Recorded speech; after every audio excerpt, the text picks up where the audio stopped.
Lo khulumayo uMangqotobana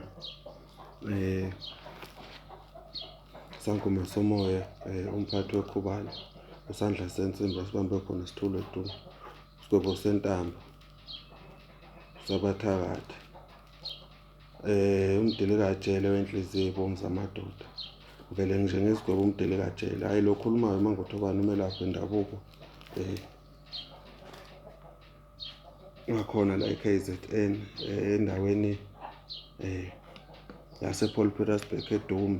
Nayo imbiza ugobelo wempilo oyifunayo ngaphuthuma azoyilanda, imbiza enamandla, imbiza esebasizile abantu abaningi. Le mbiza iklina isikhumba, iklina igazi, le mbiza yandisa amasosha omzimba.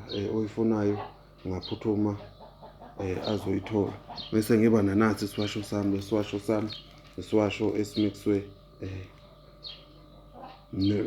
nomuthi. Ngoba ngithi isiwasho ngoba ukudidiyelwa kwesiwasho kuningi kunemithi.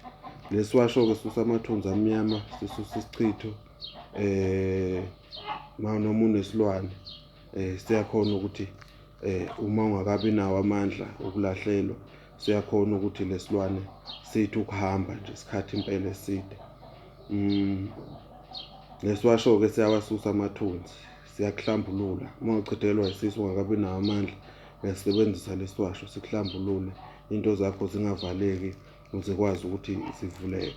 Lesiwasho-ke isiwasho esinamandla, isiwasho esiphilisayo, isiwasho esibasizile abantu abaningi. Njengoba ubona ngisikhombisa la kule TV yami ku-YouTube.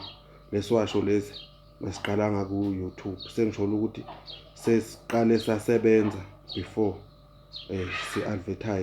si-advertise into esingakayithesti futhi ukuthi zonke lezi zinto esiy'balayo ziyenzeka ngazo.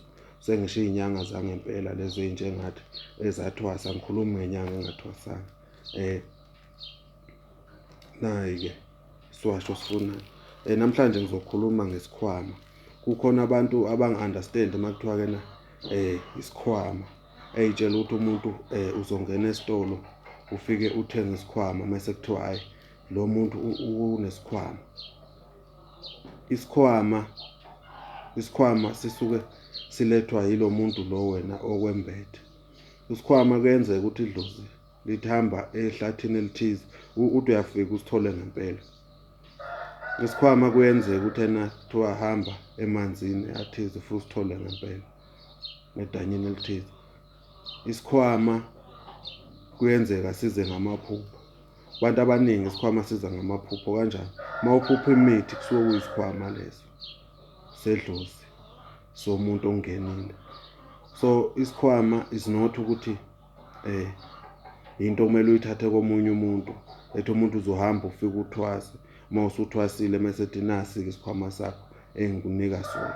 Ney'khwama ey'njalo y'vamise ukuvala lezi zedlozi. Yikho thola ukuthi umuntu uselapha into elashwa ugobela, ngenxa yokuthi manje esakuba isikhwama sesivalekile. Uyabona ukuthi lo muntu uselapha ngendlela yakomunye umuzi, lo owakubo indlela isivalekile. Tenqonda ukuthi isikhwama siyinto ebalulekile kuthina inyanga.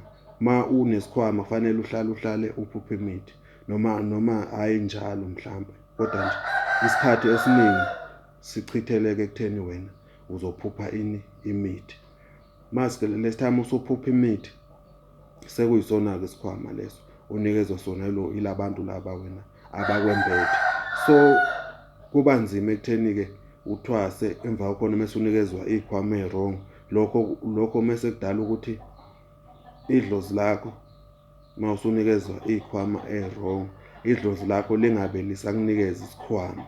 Sekuthola ukuthi wena usuhamba ulapha ngemithi elapha abanye abantu, wena ayikho into oba specific ngayo ukuthi mina okay konke lokhu ngiyakwazi, kodwa but engikwaziyo lokhu ngishoyo ukuthi ayikho enye inyanga ekwaziyo, ngoba inyanga nenyanga iba nomehluko esikhwameni sayo. Iy'khwama ngeke y'fane. Kokunye ulwazi singathakelana ulwazi, kodwa lokhu kwesikhwama, wonke umuntu unemfihlo yakhe nesikhwama sakhe. Kukhona umuthi ongekwazi ukutshela omunye umuntu oyimfihlo yakho ngesikhwama sakho. Lowo muntu wamtshela wona lowo muntu isikhwama sakho, labantu abakwambethe bayadikila, abasakukhombisa eminye imithi. Sekuhamba lokho mese kuba inkinga kuwe.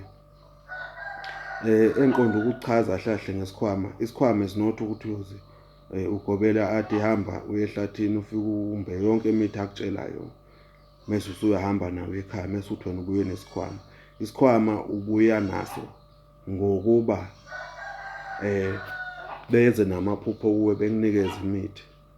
Mese sithi isikhwama-ke leso. It's not ukuthi uthathe isikhwama sikababa wakho noma uthathe isikhwama sikamkhulu wakho. Usithathe lesikhwama mese uthi wena hayi lesikhwama lesi sekungesami. Not kanjalo. Ngoba imithi lapha uyazi ukuthi eyani. Isikhwama kuba ukuthi wena uphuphe imithi unikezwe isikhwama sakho-ke leso. Ngiyabonga. Ozobukela le video ngiyacela ukuthi subscribe. Lokhuluma ngaMangotobana, isangoma somoya. Isangoma esiphula ngonyezi, esinye siphula ngamathambo. Umphathi wekhubalo.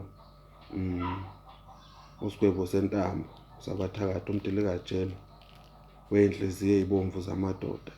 Uma unenhliziyo ebomvu nje unenhliziyo embi, hayi mina ngizogweba umdilikajele. Ngoba hlahla angizwani nabantu abaney'nhliziyo ezimbi. Sengisho ukuthi-ke bakwethu ningaxhashazwa bakwethu. Yenzani izinto enithunywa zona ngamathongo enu nangamadlozi enu nangethunywa zenu. Ningezwa ngabanye abantu abafuna ukuthwebula amadlozi enu nethunywa zenu. Lo khulumayo kuMangotobana, isangoma somoya. Nasi-ke lesiwasho osifunayo uzongithinta ey'nkundleni zokuxhumana.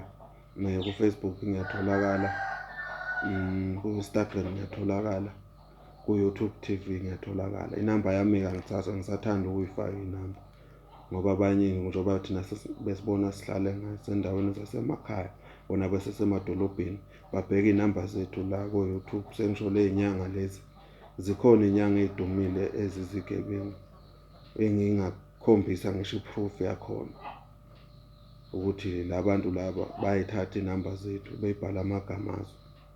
Kodwa-ke sengisho ukuthi nasi isiwasho sifunayo sesoxhumana naye. Nayi imbiza oyifunayo sesoxhumana naye. Siyathokoza kakhulu. Ukhuluma uMangotobana.